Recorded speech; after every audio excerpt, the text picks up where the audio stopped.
Ladies and gentlemen, in this short video, we'll have a virtual journey in ancient Greece to meet Heracletus. Heracletus of Ephesus, in ancient Greek HERACLETUS of Ephesus, was one of the most notorious Greek philosophers. Heracletus' name is a composite of two words, Hera, the goddess, and Kletus, which means glory. Those two words combine, it means the glory of Hera. His significant legacy secured him a depiction in the famous fresco by the Italian Renaissance artist Raphael called The School of Athens, La Scuola di Atene. The renowned fresco was painted from 1509 to 1511 in the Vatican's Apostolic Palace, in the rooms called Stanze di Raffaello, the rooms of Raphael. Heracletus was the last and most prominent pre-Socratic philosophers. Philosophers before Socrates focused on cosmology. They explored how the universe, the cosmos, was created and what it's made of. In addition, they were interested in ethics, religion, and our society. Heracletus was an aristocrat and lived in the city of Ephesus in Asia Minor from the 6th till the 5th century BC. He was a descendant of Androclos, the founder of Ephesus. He abandoned his royal lifestyle to pursue a life of asceticism and the pursuit of the truth. The region of Heracletus' homeland is called Ionia, the Delian League. Ephesus is located close to Miletus, Smyrna, and Phocia, which are close to my own family roots. Most of the knowledge we have on Heracletus and his works comes from Diogenes Laertius, a biographer of ancient Greek philosophers who lived in the 3rd century BC.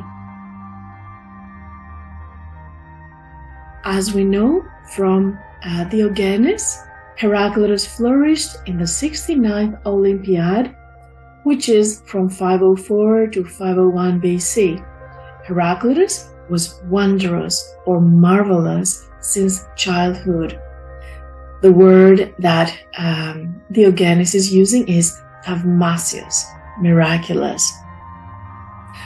In case you're studying ancient Greek, the text reads as follows: Heracletos Βλόσσονος ή ως τίνες Ηράκοντος Εφέσιος, ούτως ήκμαζεμέν κατά την 9η και 60η Ολυμπιάδα. Μεγαλόφρον δε γέγονε παρ οντιναούν και υπερόπτης, ως και εκ του συγγράμματος αυτού δήλων εν ο φύση, πολυμαθή νόν ου διδάσκει. We only have salvaged fragments of his book, that is, a papyrus roll. This was a continuous treatise titled Nature, and is broken down in 3 components: cosmos, politics, and ethics. After completing his work, he placed it in the temple of goddess Artemis in Ephesus. Remember, in ancient Greek times, temples were used as depositories of writings, jewelry, money, and other valuable objects to honor the deity. Many religions nowadays are continuing this pattern when it comes to depositories. The original book of Heracletus remained at the temple for about 700 years, that is, from the 6th century BC until at least the era of Plutarch, the 1st century AD, and Clement of Alexandria, 2nd century AD. Heracletus' book was available for any reader who wished to study its contents. They would just visit the church, the temple, and they would have access to the book. In case you study ancient Greek, the original title and proper ancient Greek accent or pronunciation is περί φύσεως, σύμπαντος, πολιτικής, ηθικής. Just from this title we can observe that in his work, Heracletus blends cosmic observations on the creation of the universe with politics and ethics, and so forth. In modern academia, we can posit that his expertise is multidisciplinary, including natural sciences, political science, social science, and ethics. Heracletus was called the obscure, the riddler, and his work was deep, dark, and hard to understand. Heracletus is known for his doctrine that life is all about constant change.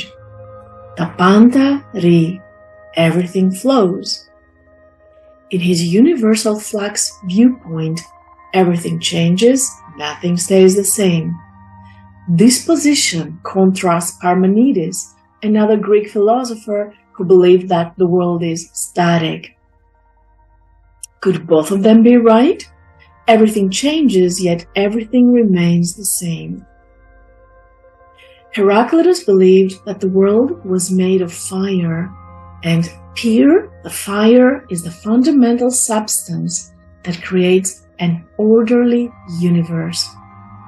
He believed that the world has always been and will always be. The cosmic order is an ever-living fire, kindling in measures and extinguished in measures. He also believed that the world is made of opposing forces. He believed in the unity of opposites and that opposites generate the most beautiful harmony. Are you thinking of the quote, "Opposites attract"? Or maybe are you thinking of the yin and yang that create the whole? And now, let us delve into the magnificent world of Heracletus. If you don't make a wish, you'll never find the unexpected, the unexplored, and the unknown. In ancient Greek, εάν μη έλπιτε ανέλπιστον ου εξευρύσει, ανεξερεύνητον αιών και άπορον. In short, big results always come from your big dreams. Opposites converge, and from their differences the most beautiful harmony is born. Everything in life is created through opposition. Ancient Greek, το αντίξον συμφέρον και εκ των διαφερόντων καλείς την αρμονίαν και πάντα κατ' έρην γίγνεσθε. Here, I can add the word diversity because everything beautiful is created through diversity as well. So what is opposing, what is different, can also be complementary. Next, people don't understand that two opposites are mirrored into each other. The most perfect harmony is created by opposing forces, like playing the lyre instrument or shooting with an arrow. In ancient Greek, ου ξενιάσιν όκος διαφερόμενον εαυτό ομολογέει, αλήντονος αρμονίη όκος φερτόξου και λύρης. Next, the higher path and the lower path is one and the same. This quote might remind you of Hermes Trismegistus, as above, so below quote. In ancient Greek, it is pronounced odos άνω, κάτω, μία και οητή.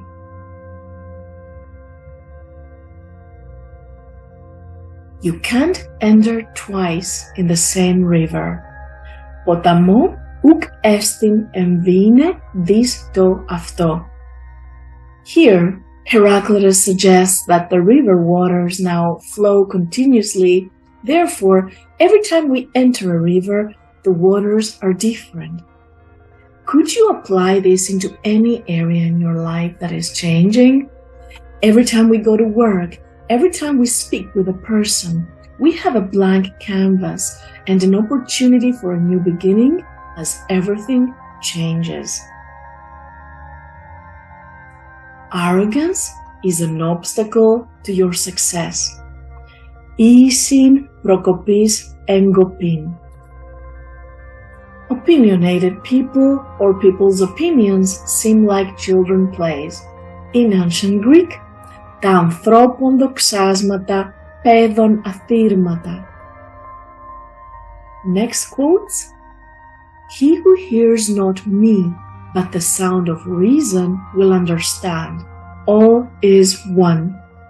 God is day and night, winter and summer, war and peace, abundance and hunger. This reminds me that almost every religion in the world states that God is one. From all of these words of wisdom, here are my conclusions. First of all, dream big and be very intensive and be very focused. Have a very deep faith that your goals will meet with success. Everything in life is part of the whole. All is one. Opposing forces, when merged, can create the most harmonious and complete outcome. For this reason, we should not be afraid of opposition. When life brings turmoil, wars, lack of harmony, we should always think of it as an opportunity to learn. Even when we disagree with a person, keep our eyes and ears open. We may be a little right, they may be a little right. Well, maybe one of the two entities becomes a little more right than the other, but let's take this argument as an opportunity to learn and become more harmonious. Other lessons learned. Arrogance is an obstacle to our success. This is so true. Every time we say, I'm good enough, I am knowledgeable enough, I'm trained enough, I don't need to know more, this is the time we miss an opportunity to become more knowledgeable, wiser, and learn from past mistakes even. Opinionated people are like kids playing. This means that the truth is always somewhere in the middle, and also people may have an opinion, but very often we don't have all the facts. Life is more complex, the universe is more complex, and there are too many parameters to consider. We cannot argue that the day is better than the night, or that spring is better than winter, because everything in life was created for a reason. Every person, every season, everything in this life has a purpose and is equally important. And this was a short sample of the marvelous worlds of ancient Greece. Thank you for watching. Click like, subscribe, and see you next week with another inspiring philosopher.